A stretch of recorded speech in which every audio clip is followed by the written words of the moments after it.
Hi friends, I've been thinking about the narratives that we've encountered in John's Gospel over the past few weeks of Eastertide. The disciples had a clear pre-resurrection understanding of the practices and the questions and the approaches that Jesus taught. And so they must have been confused during these past few weeks between Easter and the Transfiguration that's upcoming in the first week of June. They had understood the world and their faith identity one way, and then some of them start seeing Jesus alive, and Jesus invites them into a new way of being. But it's not an all at once, everybody on board kind of thing. They see Jesus doing this new thing, issuing a new invitation, walking with them in a new way. Yet what they ask are old questions, still framed in an old context. As we think about the big conversations that we'll take up in the next few months and years, this is an apt metaphor for us to think about as we think about what kinds of transitions we find ourselves in. So as we talk about growing the big conversations, moving into the big conversations that Bob Wellenberg has outlined for us on behalf of the General Counsel, my intention in this report is to further frame the context for these conversations by posing some questions for reflection and helping us to understand the World Cafe categories that we might use in these big conversations. So the World Cafe process involves dividing the assembly up into small groups and thinking about questions that are particularly focused on these categories: heart, hands, head, and eyes, or feeling, doing, thinking, and seeing. As I have shared with you earlier, in this moment, right now, we are being called to operate in a mode in which we're not used to operating, in which we have not been scripted, much as the disciples have not been scripted into a new mode.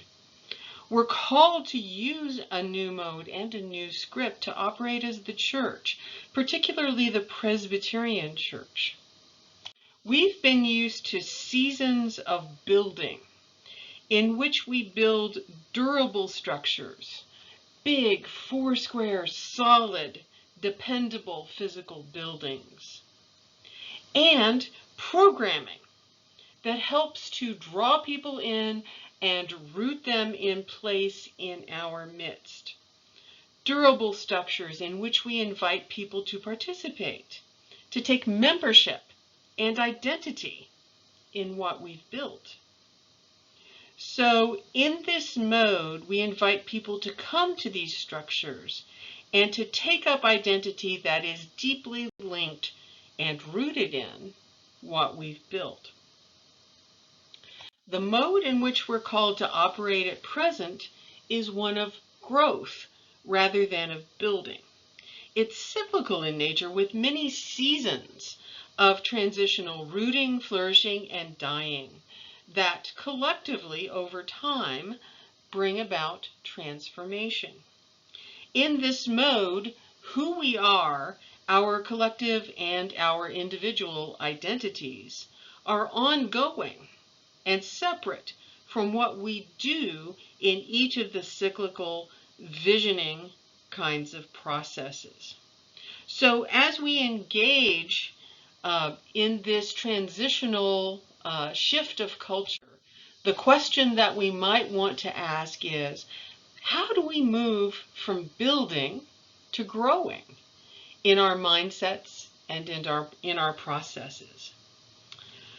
Well, as we engage these big conversation questions, we need to do so in a context that is framed by 4 essential touch points.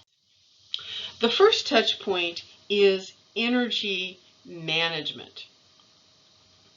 As we think about how we use our energies certainly have been depleted by the circumstance of pandemic and by the reorganizational processes that have recently taken place in the presbytery, and by adapting to a new mode that's an online mode of church over these past couple of years.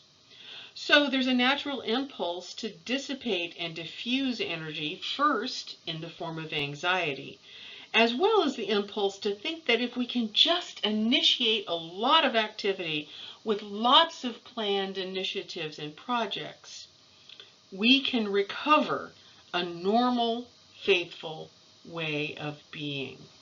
This is stewardship at too great a cost, because this is a building mindset rather than a growth mindset. A growth mindset teaches us to manage our energy and spend it on what we value most, in the same way that a cornstalk sends crucial nutrition to fill out the ear with full kernels of corn, rather than putting most of its energy into other parts of the structure. And so as we think about energy management, we think a lot about heart questions.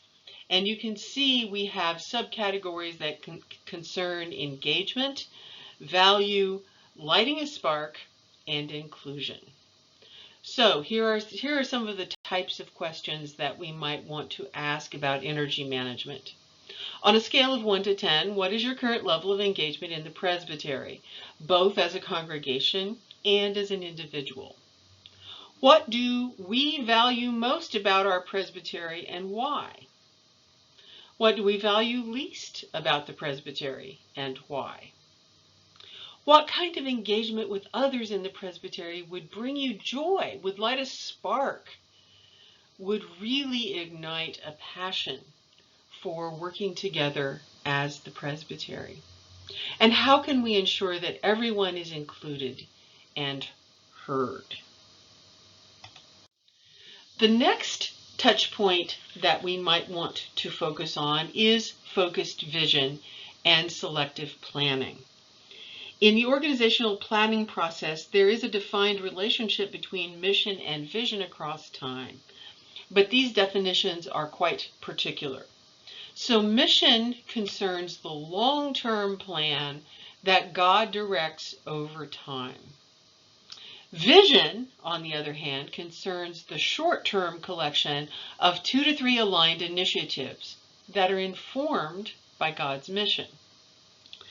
So as we think about mission and vision, and the context of the mission that the church is called into being, and people over generations are called to be servant leaders as God's hands and feet in the world, how we do that is informed by a couple of questions. First, what is critical to our purpose going forward in this current moment? And what do we discern God calling us to do right now in this context and in this place? So vision projects outward for 2 to 3 years and is realized in a cycle of rooting, flourishing, and dying, that growing kind of cycle to the next vision point.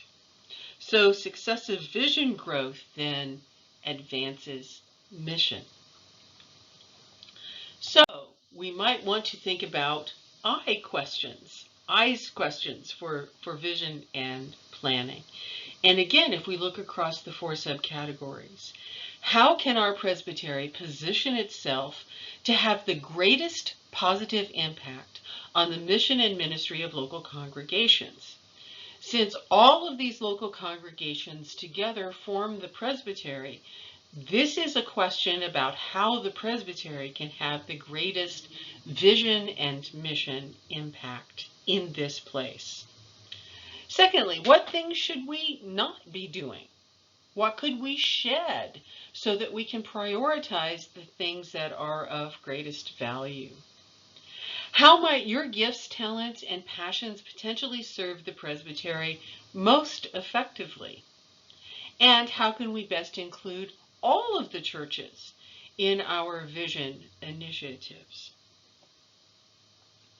So as we think about focused vision and planning, then that may prompt us to think about leadership development.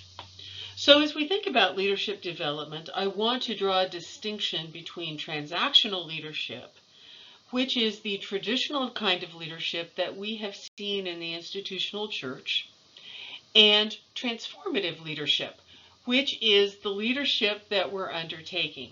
After all, my title is Lead Presbyter for Transformation, and so we need to engage in transformation together.